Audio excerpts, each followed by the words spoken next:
Okay. Now, inside the organization, there's obviously the priests, but there's different categories of people. We read about a numerary, a supernumerary, I guess, an associate, a cooperator. Could you maybe run through each of those so we understand what exactly they mean? Certainly. There's really just one vocation in Opus Dei. It's the same vocation for everyone. Okay. The differences are really about how available they are to help with the apostolates and, just to be available to serve. So the numerary person, it's a man or a woman, is called to celibacy. They realize, gosh, I'm called to be totally available to God, and so I'm not going to get married. I'm going to give myself completely to God, and the whole idea of that is I'm more available to serve the needs of Opus Dei as a celibate person. The associate member is very similar. That person is also called to celibacy. The difference would be that individual usually does not live in a center of Opus Dei. The numeraries typically, not always, but usually will live in a center of Opus Dei, and they enjoy family life. There's other numeraries that they live with. So the associate member often does not live in the center. Okay. The person may live with their family, or for professional reasons, they're, whatever. The supernumerary member is often married, doesn't have to be married, but usually will get married. And that individual, of course, doesn't live in a center, but lives with his or her spouse, or alone if the person is not married. And they're usually not as available, but they're available to help with the apostolates of Opus Dei. And the cooperator is a person who is not in Opus Dei per se, but is associated with Opus Dei, has a close relationship with Opus Dei, prays for Opus Dei prays for that person. I would say a cooperator feels very much a part of the family of Opus Dei and should, but hasn't either received a vocation, won't receive a vocation, or I don't know. That's sort of. Now, what struck me, and I know several priests who define themselves, who I know who say, "Oh, I'm a cooperator with Opus Dei," and it says here in the introduction that a number of these persons have an association to Opus Dei and are referred to as cooperators, as you were just saying, Marie. Some of whom are not Catholic, some of whom are not even Christian. Right. So it says here that's unique, or it's the first time that's been offered. And that makes absolute sense, because there are people who see the good that Opus Dei is trying to do. Opus Dei is trying to help lead people closer to God, trying to help people find their path closer to God. And that's something, again, that is accessible, that is understandable by anybody. Now, Marie, in one of the early interviews here, towards the beginning of the book, one of the questions that's asked is one that struck me: is Opus Dei the same in every country?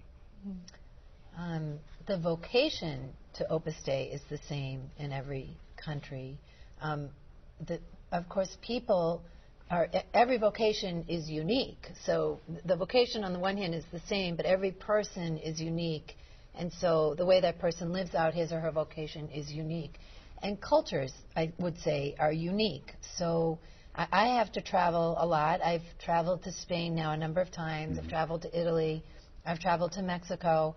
And I've stayed in centers of Opus Dei. And I feel very at home. I feel like, oh my gosh, I've come home. On the other hand, I also notice distinct cultural differences. So it might be in the diet, it might be in the schedule, the way they live, it might be in what they enjoy in terms of entertainment versus what I enjoy. So I don't know if that completely answers the question. So the spirit is the same, but how it's lived out is different in each culture. Well, I guess it kind of fits what you're saying, really, Jane, the idea of, in a sense, that, and I mentioned that external structure, but that internal ability to live it out differently and to adapt to each person's own individuality, each country's own individuality. Now, one of the things that struck me. I actually have a funny story along these lines. I was in Spain.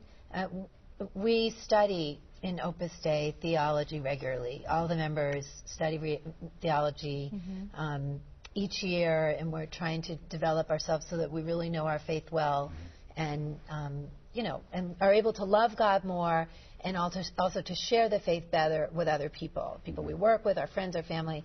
And I traveled to Spain to do this. I've never done that before, to spend a couple of weeks. It's called an annual course for the numerary members. For the supernumeraries, it's called a workshop.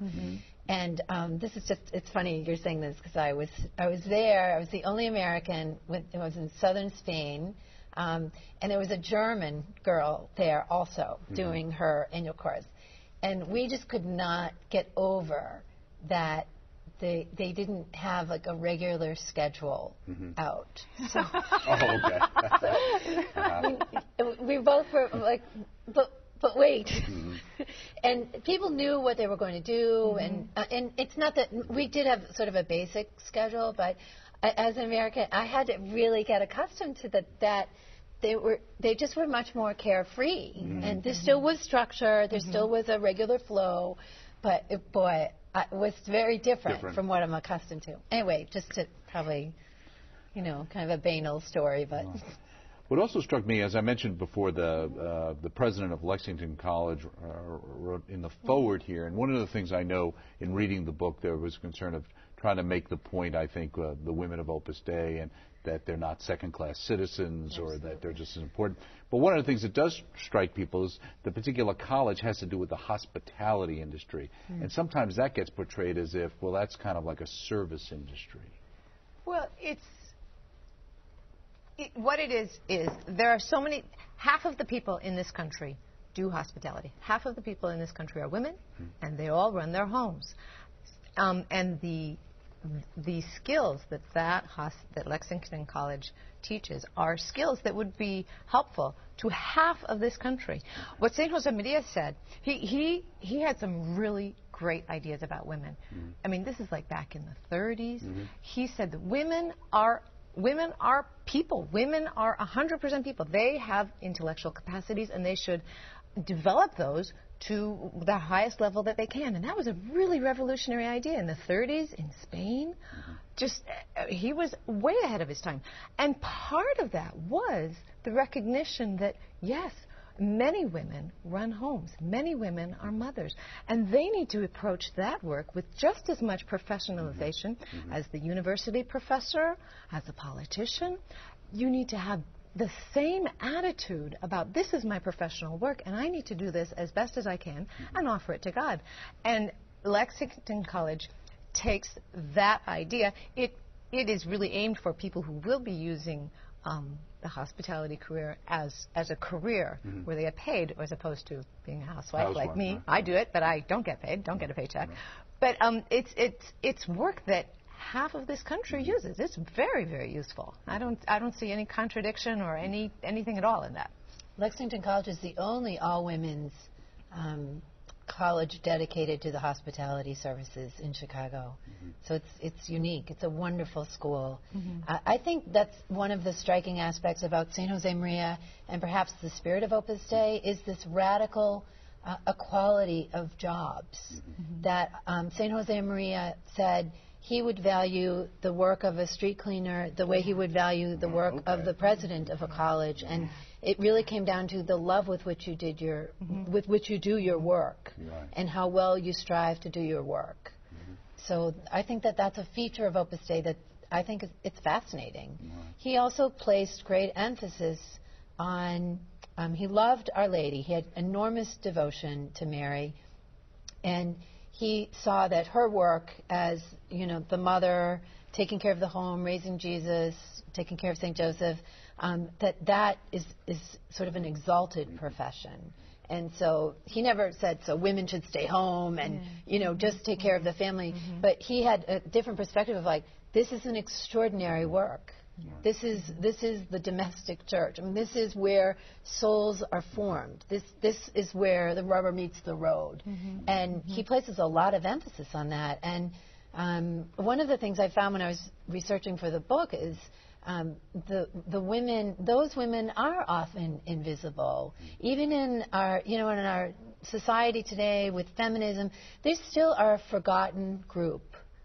They still, that stay-at-home moms or women who stay at home and have a job outside the home, they still are on the margins and are not celebrated. In Opus Dei, they're celebrated. They're cherished, they're celebrated, and they're encouraged in that work. And I think Lexington College is just another reflection of that. Just before we go, let me just ask you, Marie, what would you say to somebody out there who might be thinking about what they want to do with their life and whether Opus Dei might be the right avenue for them? Get the book. Get the book. And that has been actually our experience, that people have been reading the book and they've been thinking, gosh, I may have a vocation Opus Dei. And men too. Yes. I'm finding a lot of men Absolutely. have been getting the book, and I'm very happy about that. I hope it helps. My greatest desire is that it helps people come closer to God. Right. If it does that in any capacity, then it's a success. It's a success. Well, Jane, maybe your husband can work on the Men of Opus Dei book. There you go. Never know. That would be great. That's a great Well, thank you idea. so much for joining us, Jane. Thank you, so Marie. much, Good Doug. luck. Thanks. Good luck with the book. Marie Oates, editor, along with Jane Reckert, contributor of Women of Opus Dei, in their own words, published by Crossroad Publishing, available through the EWTN Religious Catalog. You want to know? Read this book. Join us next time, right here on EWTN's Bookmark.